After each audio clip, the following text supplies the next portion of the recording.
Hello, hi guys! Magandang hapon sa inyong lahat. This is Jen Rodriguez from my Sagari channel, a faith healer, also mata reader. So ngayong hapon, natatagan natin na nagsasabihin sa'yo ng ating mga gabay. So this is a weekly gabay for the month of February 23 hanggang February 29 for the sign of Capricorn. So Capri, welcome sa my channel.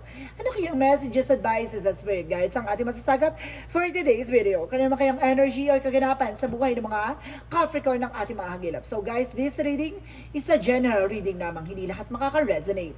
Kunin lamang pa makaka-relate sa inyo and comment down below kung kaninong energy ang ating nasagap. And of course, don't forget to like and subscribe my channel and hit the notification bell for more videos updates. Of course, maraming salamat po sa mga walang sawang pagsuporta sa aking channel, lalo na yung hindi nag-skip ng ads na way pagpalain kayo ng Diyos at may kapal, siksik digdig na gumapaw na biyayang manubalik sa inyo. So guys, come on, eto na ang iyong mensahe ng iyong mga gabay. Angel Spirit Messages, give me information. So ano kayong gusto sabihin sa iyo ng ating mga baraha? So Angel Spirit, so there's a devil. Oh my God! Unang baraha, devil. Ano kasi sinasabi dito with the tower mo? May sumusubok sirain ka. Pabagsakin ka. There's a tower in the devil. No? Mayroon taong nagpapabagsak sa'yo sa hanap buhay mo, sa relasyon mo, sa buhay mo. And of course, there's a hangman. You're feeling stuck. Kaya hindi ka makalis sa situation. Nakakaranas ka ng delays, cancellations, and of course, there's a hangman. Yung parang lutang ka. No? Yung makakalimutin ka. No? And there's an information with the Ace of Swords. No? There's a breakthrough. Magkakaroon ka ng mental clarity. Matatauhan ka dito sa sasabihin ko sa'yo. With the Queen of Cups, magkakaroon ka na ng healing. Pinaglalaroan ka ng babae. Babae yun, pinaglalaro ka ng babae dito. Additional messages. So there's the Star card. So there's an information na maaaring there's a miracle. So there's a star wish fulfillment. So may mga bagay na matutupad na dito. Additional messages for the devil. So there's a 10 of Pentacles. So long-term success and long-term investment. So inaano nito na kumbaga maubos sa'yo lahat ng mga pinaghirapan mo. No? So let's see what is the tower moment. So there's the 5 of Cups. So there's a regret. So there's a disappointment. So maaaring kumbaga ginagawan ka nito ng eksena para tamarin ka, para mawala ka sa wisyo, para mawalan ka ng gana, para mapabagsak lahat ng mga pinaghirapan. Parang gano'n. Parang binibigyan ka niya ng pabigat no? Parang pasanin sa buhay, no? May mga nararamdaman ka na kumbaga kaya nawawala ka sa sa wisyo ngayon, no? Hindi ka makapag-focus sa negosyo mo o trabaho mo. So the hangman is the 10 of Cups. So there's a happiness. So magkabaga inggit to, no? Kaya ginagawa ka nito ay inggit sa'yo. It's either sa'yo or sa family mo. And because there is a 6 of Pentacles, so there's a giver receiving something by the universe. So magkakaroon ka na naman ng balance, no? Magtutuloy-tuloy about sa finances mo. Pag nalaman mo at nasolusyonan mo to with the white naman, with the white divinity, so bibigyan ka ng kaliwanagan at kagalingan dito. At sinasabi sa'yo dito, there's a 3 of Swords. So, inggit nga. So maraming nga naiinggit sa'yo, no? Marami talagang tumatrader sa'yo back to back. And the Knight of Swords. So some of you nagkakaroon ng sleepless night and of course ng stress, anxieties, no? Hindi ka makatulog. Balisa ka. So let's see what is the tower moment. And of course the 5 of Cups.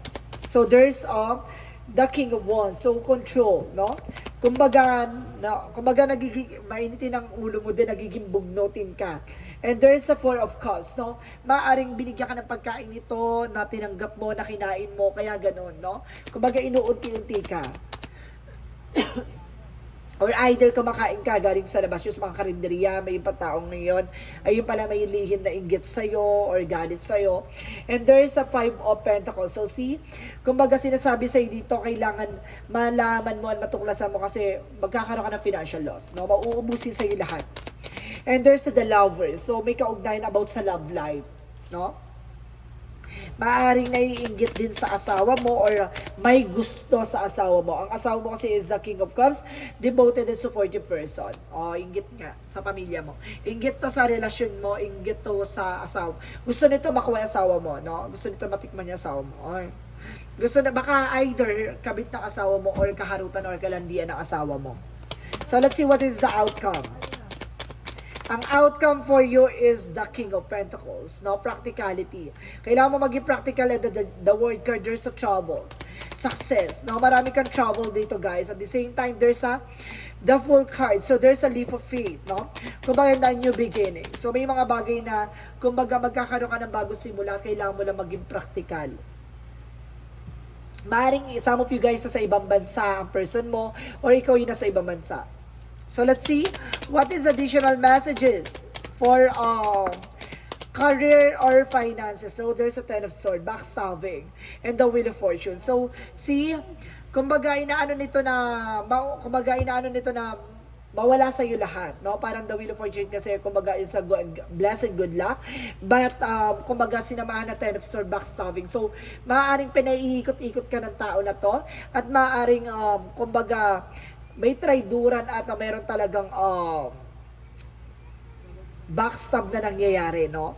Pero eventually, kumbaga, umiikot yung kapalaran naman. Pero returning to the sender, maaaring, kumbaga, yung mga ginawa nila, babalik din sa kanila. So, let's see what is additional messages for love life. Sa love life mo, there's a Queen of Wands, and there's a Page of Pentacles. So, there's an information for a manifestation and investment. So, pagdating sa love life talaga, kumbaga, marami ka nang in-invest. Marami ka na talagang napundar sa kanya. And of course, the Queen of Wands is a confidence. No? Kung kaya confidence ka na ganto ganyan, kumbaga hindi ka lolokohin, hindi ka kumbaga sasaktan, hindi ka lililangin, hindi ka paglalaroan, yung pala eventually kumbaga marami ka na kasing inano sa kanya pinundar. Pero let's see about sa love life is the Emperor. So there's an maturity. So, at the same time, there's a Knight of Swords. So, there's a success naman, no? Kumbaga, mature naman to person mo. Maaaring ginawan lang talaga siya ng gayuma. So, let's see additional messages for health. So, there's a Queen of Pentacles and a Magician. So, see? Kumbaga, pagdating sa health mo, ginawang ka nito para maubos sa'yo yung pera. Na practical tong tao na to, gusto nito, gawan ka ng sakit para lahat ng mga bagay-bagay ay mapunta lang sa pagpapagaling mo. So, let's see what is the magical fairy messages.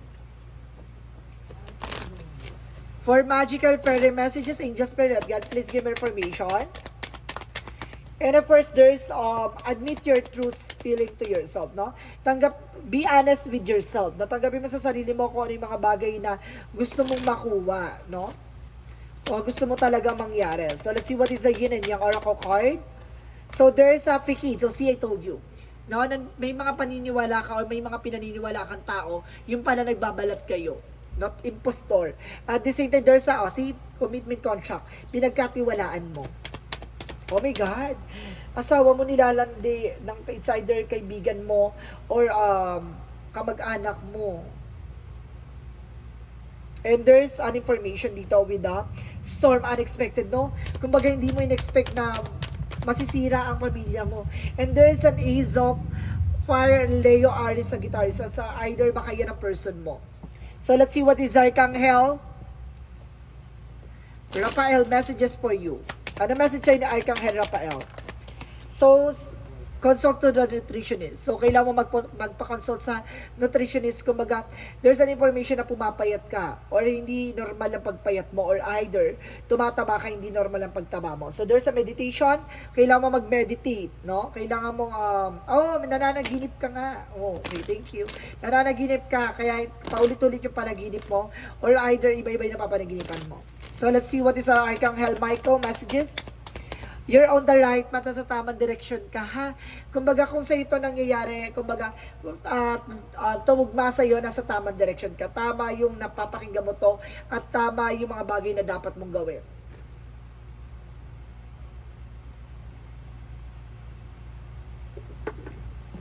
So, let's see, guys. What is additional messages for Archangel Michael? So, you created the situation and you have the power to change it. So, ikaw yung naglagay sa sitwasyon mo eh. Kumbaga, pinagkatiwalaan mo, may pinagkatiwalaan ka dito, no? Tapos ang nangyari, tinraidor ka, niloko ka, or inakit, or, di ba, ginawan yung jowa mo para, di ba, magkaroon ng third party. And you and your loved ones are safe, no? Safe naman daw yung mga mahal mo sa buhay. So, let's see what is additional messages for Angel Spirit. So there is the seven star sister. So there's an information na binibigay or ginagawa ng ating poong may kapal na ipagkakalob sa iyo. And there's a earth pulsing. So there's a information na slow down, no? Kumbaga kailangan mo rin lang unwind. No? And there's a wait. May mga bagay na kailangan mong hintayin. What is Archangel what is an angel's answer? Given information. As your angels, so kailangan mo ng tulong ng ating mga gabay, no? Humingi ka ng tulong and there's a yes, no? Kumbaga, there's a yes, sagot sa'yo dito ay yes. And of course, there's an information for forgiveness. So, hindi ko alam kung mapapatawad mo o papatawarin mo. So, let's see what is the romance angels. So, there's a getting to know each other. So, kilalanin mo muna if you are single, guys. Or alamin mo muna sa madaling salita, no? Alamin mo muna. And there's a deception. So see, someone is wearing a false mask in relationship, no? May nagpapanggap talaga. At the same time, there's a worth waiting for. Mas maganda yung hinihintay mo, no? Matuklasan at malaman mo. So let's see what is the chakra messages. So there's a service. So some of you are public servant or tumutulong ka sa kapwa mo and there's a joy na magiging masaya ka dito at maligaya ka. At the same time, there's a creations, no? May gumagawa talaga ditong eksena. So, let's see what is the Monsology.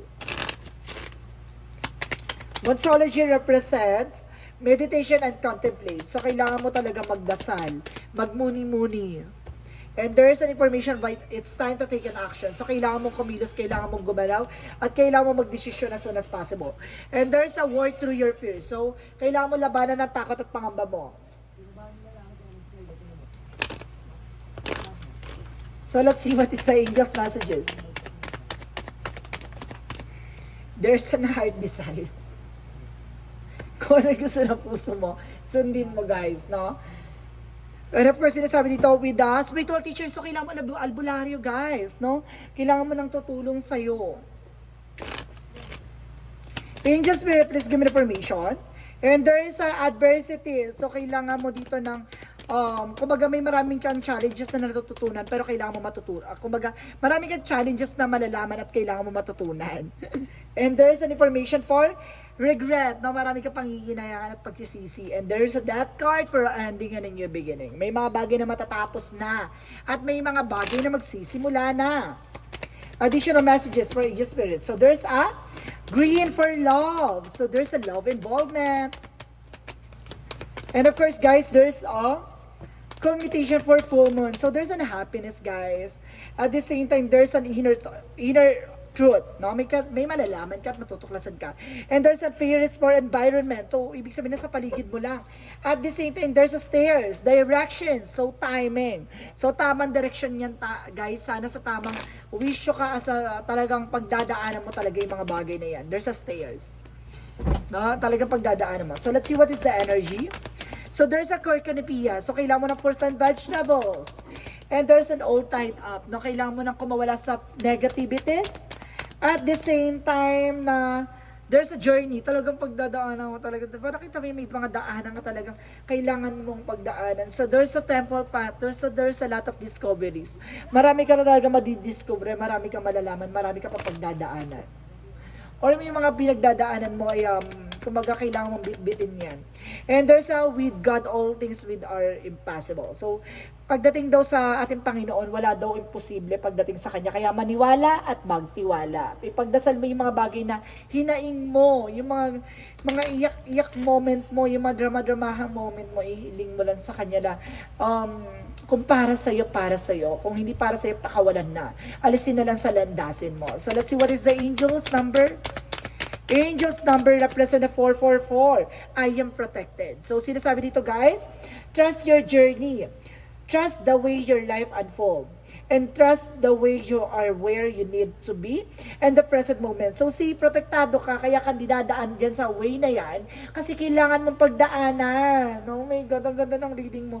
Kumbaga, there's a journey talaga. No? Ang journey na yan ay para masaktan ka. At para malaman mo ang pasikot-sikot na eksena. No? Parang sinasabi sa'yo dito guys na Kumbaga, hindi dapat buong tiwala ang ipinagkakaloob mo sa mga taong nasa paligid mo. Kailangan mo maniwala, pero kumbaga eventually, kailangan mo pa rin na magtiwala sa Panginoon na kumbaga ibibigay sa iyo yung mga bagay na para sa iyo talaga. A door to the infinite. So see, ang pintuan na to ay magbubukas sa hanggang walang wakas na pagsubok at tagumpay. At my heart center, there is door that leads to the infinite. Today, I visit my heart center and open the door. As I enter, experiences a deep sense of serenity, and I understand that I am eternal, that I am indestructible. From here, I can see beyond that my life challenges to the higher level of my existence. I know now that my inner light is infinite. So see, kumbaga susubukin ka ng mga pagsubok, susubukin ka ng mga taong nasa paligid mo, natitignan kung hanggang sang katatatag o hanggang sang ka, 'di ba? Hanggang sang ka ilalaban pa, parang ganon. Parang may mga bagay dito na parang sukong-suko ka na pero kailangan pang ilaban, no?